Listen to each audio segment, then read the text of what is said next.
Sirius is the brightest star. Therefore, the radio channels where you can hear the brightest stars of music and entertainment.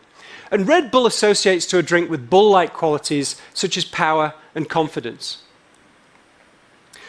Some brands are derived from non-English languages, like Samsung, which means 3 stars in Korean. Lego means play well in Danish. Zappos comes from the Spanish word zapatos, for shoes. And hulu comes, I bet you didn't know that hulu actually comes from a Chinese proverb. A hulu is a bowl used to store precious things. Finally, the 7th type is abstract names. Names like Rolex and Kodak. These names have no intrinsic meaning, but instead rely on the power of phonetics to create really powerful brand names. Okay, so once you've decided what type of name you want, you need to decide what you want the name to say. And look, of course, it's tempting to create names that talk about who created them, or what you do, or where you operate.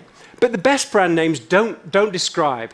They stand for a big idea, ones that translates into emotional appeal. Nike is about winning. GoPro is about heroism.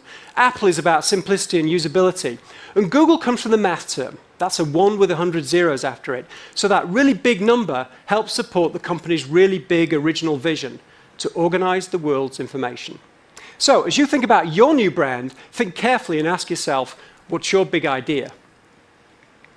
The third step is to check the name isn't already taken. You might have to create hundreds of names, perhaps thousands, before you find one that's even available. And of course, don't forget to check the name doesn't mean anything negative in other languages or countries. The last thing you want is an embarrassing naming fail, like this brand of toilet paper from Sweden.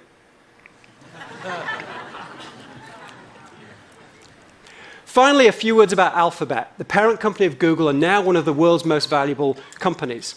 Much has been said and written about the business strategy, but I'll say a few words about the name.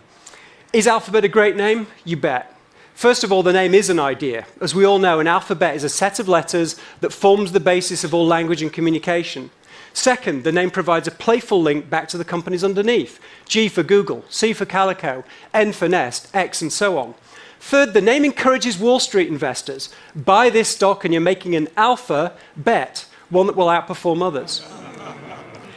And last of all, the name is a real dictionary